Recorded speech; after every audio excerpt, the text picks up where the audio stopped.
Hey everyone, if you're new here, I'm Tara. I'm a farmer in Northern California. I farm grain crops with my dad and I planted my very own vineyard last year. Today's video is going to be a little bit different. It's actually going to be about mental health. If you follow me on Instagram, you've probably seen that I do Mental Health Monday every week. Well, I felt like this was the best platform for me to really share my story about why mental health became so important for me.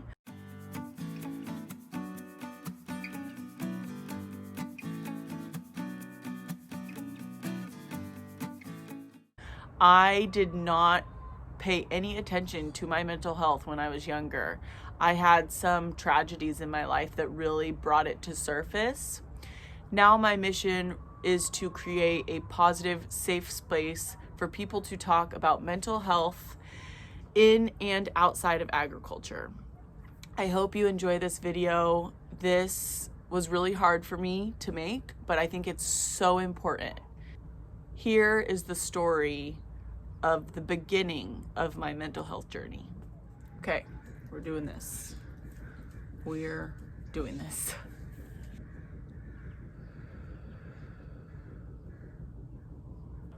When I was a junior in college, I was volunteering at an FFA thing. I remember I had to get up really early and I was at the event. It was just about to start and my mom called me.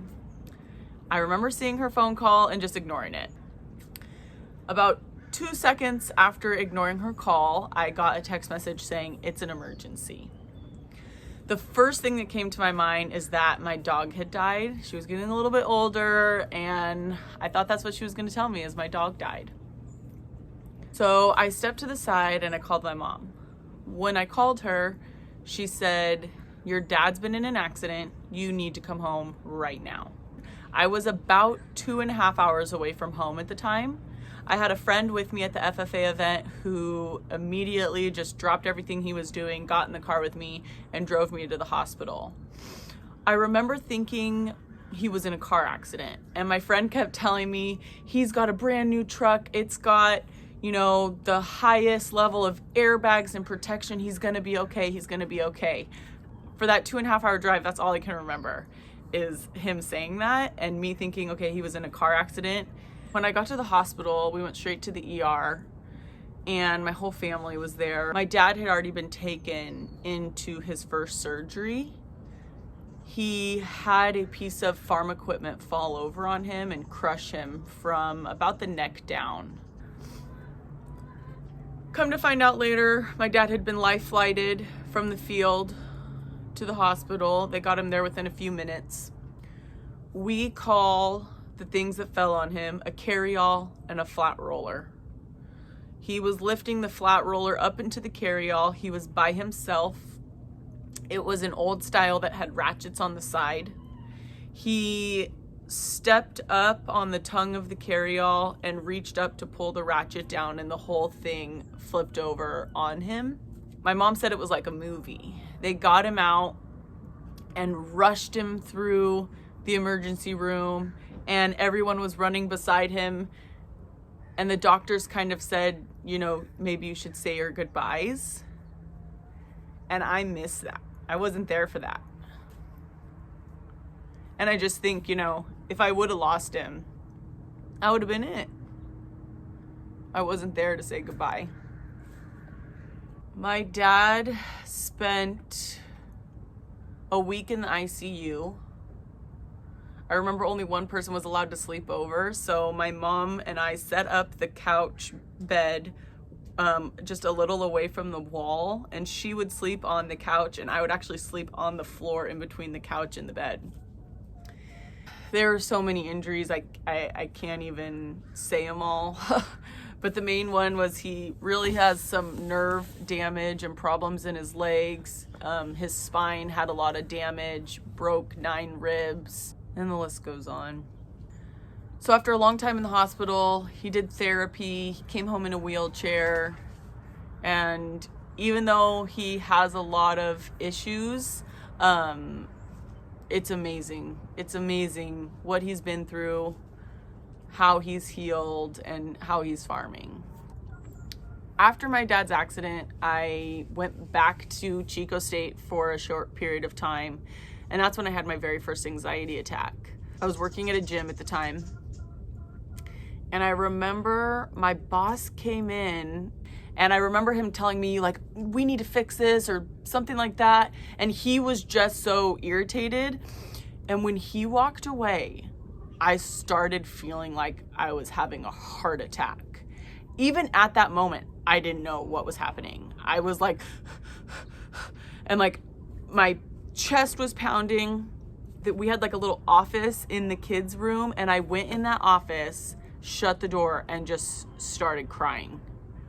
Thinking, what is happening right now? Like, why am I feeling this way? And that was my very first anxiety attack.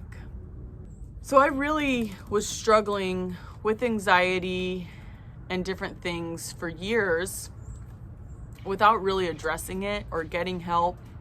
And honestly, it took me a long time to even realize what I was dealing with. So my dad's accident was in 2012. In late 2014, I made the decision to move home to the farm. I didn't end up moving back till February 1st of 2015. When I moved home, I remember we were having like a girls' day. I can't remember if my sister was with us or not, but I know my mom.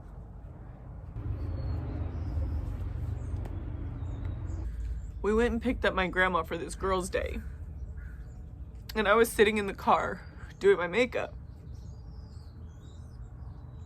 And my grandpa walked up, and I just kind of waved because I was doing my makeup, so I didn't get out. And I remember him waving back, but he wanted to talk to me. But we left.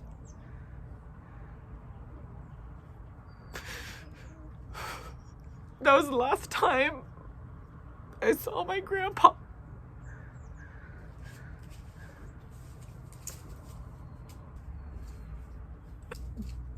And the truth is, even though I've tried to release this, I still regret that moment. I still regret not getting out, just hugging him. Because I was very close to my grandpa. Very, very close. And you just don't ever think that this will be the last time I'm going to see this person. And my grandpa was a community builder. He loved people.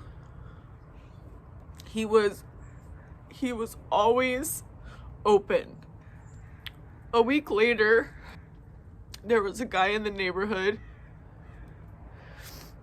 creating some problems.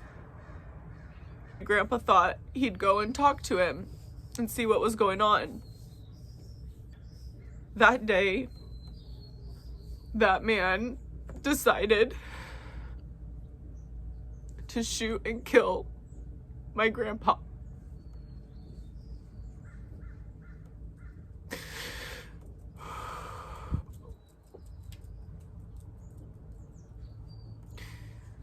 He claimed self-defense and was never arrested. Not even for one night.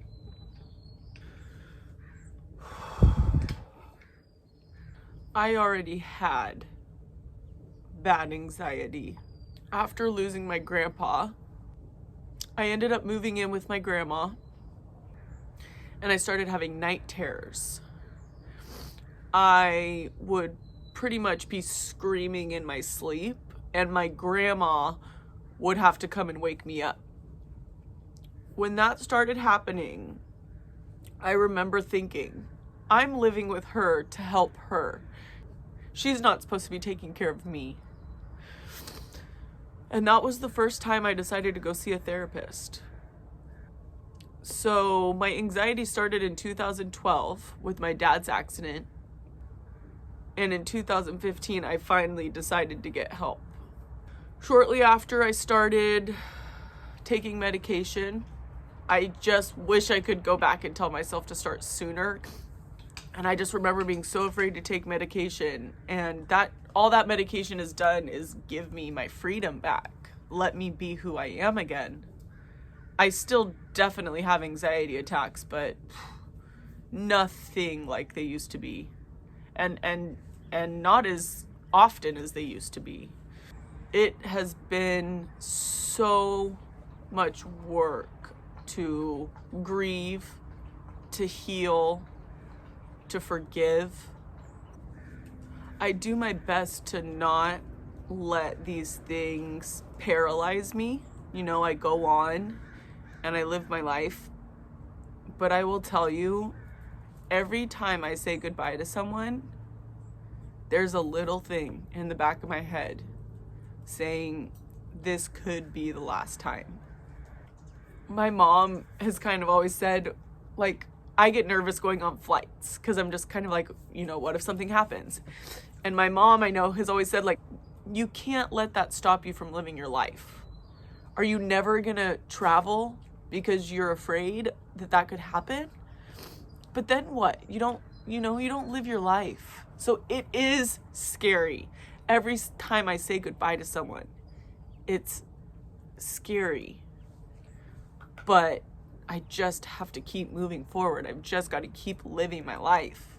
And I'm very lucky because I have an amazing support system. I have an amazing family. I have an amazing husband that has been so supportive of this mental health journey of mine that is never going to end, which is great because this has allowed me to learn so much, connect with so many, and I'm just going to keep learning, and I'm going to keep connecting, and I'm going to keep building community.